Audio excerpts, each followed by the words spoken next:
ఒడిశాలో ప్రధాని మోదీ పర్యటిస్తున్నారు. ఇప్పుడు అలా చూద్దాం. केंद्र सरकार का विजन है पूर्वी भारत के विकास से भारत का विकास। इसलिए हम पूर्वोदय की नीति पर काम कर रहे हैं। जिस पूर्वी भारत को कांग्रेस के दौर में पिछड़ेपन का पर्याय बना दिया गया था, आज वो प्रगति का प्रवेश द्वार बन रहा है। आज ओडिशा खुद इस बदलाव का साक्षी बन रहा है। साथियों, ओडिशा के पास समुद्र है, खनिज संपदा है, कृषि की शक्ति है और सबसे सामर्थ्यवान यहां युवा प्रतिभा है। इस सामर्थ्य का पूरा उपयोग करने के लिए हम मिलकर काम कर रहे हैं। इसलिए आज ओडिशा में रेलवे इंफ्रास्ट्रक्चर में रिकॉर्ड निवेश हो रहा है। नई सड़कें और आर्थिक कॉरिडोर बन रहे हैं। पोर्ट्स का विस्तार हो रहा है। ऊर्जा, सेमीकंडक्टर, ग्रीन एनर्जी और आधुनिक उद्योगों में निवेश आ रहा है। आज भी यहां ओडिशा के विकास से जुड़ी अनेक महत्वपूर्ण परियोजनाओं का लोकार्पण और शिलान्यास हुआ है। इन परियोजनाओं पर लगभग 47,000 करोड़ रुपए खर्च किए जाएंगे। बिजली, सड़क, रेलवे, स्वास्थ्य और शिक्षा से जुड़ी इन परियोजनाओं से आप सभी लोगों को बहुत सुविधा होने वाली है। मैं इन परियोजनाओं के लिए उड़ीसा के लोगों को बहुत बहुत बधाई देता हूं। साथियों, हमारी सरकार उड़ीसा के संसाधनों को उड़ीसा की संभावनाओं में बदल रही है। ओडिशा में बड़ा निवेश आए, यहां नए उद्योग लगे, इसके लिए उत्कर्ष ओडिशा जैसे अभियान चलाए जा रहे हैं। इसके तहत अब तक करीब 20 लाख करोड़ रुपए के निवेश प्रस्ताव मिल चुके हैं। 3.5 लाख करोड़ रुपए से ज्यादा की अनेक मेगा परियोजनाओं पर भी काम चल रहा है। उद्योगों के लिए अनुकूल वातावरण बने, इसके लिए उड़ीसा के समग्र विकास पर ध्यान दिया जा रहा है। पावर सेक्टर में 6,000 करोड़ रुपए से ज्यादा का निवेश हो रहा है। समृद्ध शहर योजना के तहत शहरी विकास को गति दी जा रही है। आने वाले वर्षों में इन प्रयासों का परिणाम हमें देखने को मिलने वाला है। साथियों, डबल इंजन सरकार की डबल विशेषता यह है कि वो खुद जनता तक पहुंचती है। हमारा प्रयास है कि सामान्य नागरिक को किसी समस्या के समाधान के लिए अनावश्यक चक्कर न लगाने पड़े। इन्हीं प्रयासों का परिणाम है कि युवाओं, महिलाओं, किसानों और आम लोगों की अपेक्षाएं आज पूरी हो रही है।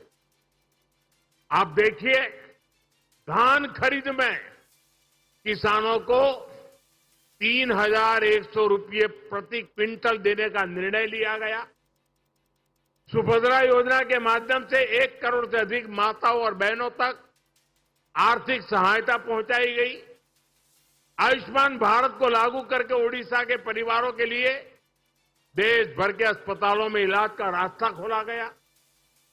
आदिवासी विद्यार्थियों की पढ़ाई बीच में न छूटे, इसके लिए माधोसी हाथ खर्चा योजना शुरू की गई। महाप्रभु श्री जगन्नाथ जी के भक्तों की भावनाओं का सम्मान करते हुए श्री मंदिर के श्रद्धालुओं के लिए सारे द्वार खोल दिए गए, चारों चार द्वार खोल दिए गए। डबल इंजन की ताकत मिलने से आज यहां चारों दिशाओं में विकास सुनिश्चित हो रहा है। साथियों, यहां बीते दिनों स्वच्छता को लेकर जो विशेष अभियान चला है, उसकी भी मुझे जानकारी मिली है। और मैं देख रहा था सोशल मीडिया में तो सफाई अभियान छाया हुआ है, यानी स्वच्छता से स्वागत। मैं उड़ीसा की इस पहल के लिए यहां के नागरिकों का, सरकार का, मुख्यमंत्री जी का इस प्रशंसनीय पहल के लिए बहुत ही प्रशंसा करता हूं, संतोष व्यक्त करता हूं।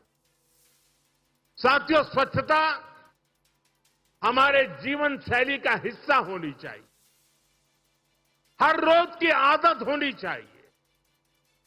मैं यहां स्वच्छता अभियान से जुड़े सभी लोगों का हृदय से बहुत बहुत अभिनंदन करता हूं।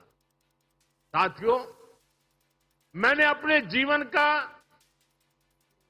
कुछ महत्वपूर्ण कालखंड जनजातीय क्षेत्रों में एक वॉलेंटियर के रूप में काम करते हुए बिताया है। माननीय राष्ट्रपति जी तो बरसों तक ऐसे क्षेत्रों में चुनौतियों का सामना करती रही है। आप और हम जानते हैं कि जनजातीय क्षेत्रों में जीवन की सुविधाएं आसानी से नहीं पहुंचती थी। इसलिए हमारी सरकार ने जनजातीय विकास को बहुत प्राथमिकता दी।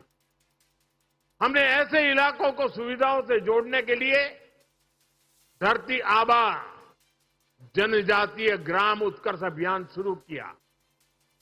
इसके तहत स्वास्थ्य, शिक्षा, सड़क, आवास से जुड़े विभाग मिलकर के सर्वांगीण विकास के लिए काम कर रहे हैं, ताकि वहां रहने वाले लोगों की कठिनाइयां दूर हो सके। इसी तरह पीएम जनमन अभियान तो राष्ट्रपति जी के साथ हुई चर्चाओं का, उनके मार्गदर्शन का ही परिणाम है। ये विशेष रूप से देश के ऐसे जनजातीय समूहों के लिए हैं जो जनजातीय समुदाय में भी सबसे पीछे रह गए हैं। ऐसे जनजातीय समुदायों तक अब सरकार स्वयं चलकर उनके गांव, उनके दरवाजे तक पहुंच रही है। साथियों, आदिवासी समाज के उत्थान के लिए हम आदिवासी युवाओं को शिक्षा और रोजगार के अवसरों से जोड़ रहे हैं। इन बच्चों को पढ़ाई की बेहतर सुविधा मिले, इसके लिए देश में करीब 500 एकलव्य मॉडल, करीब 750 एकलव्य स्कूल स्वीकृत किए गए हैं। प्री मैट्रिक और पोस्ट मैट्रिक लेवल पर 1.5 करोड़ से अधिक आदिवासी बच्चों को सैकड़ों करोड़ रुपए की स्कॉलरशिप दी गई है।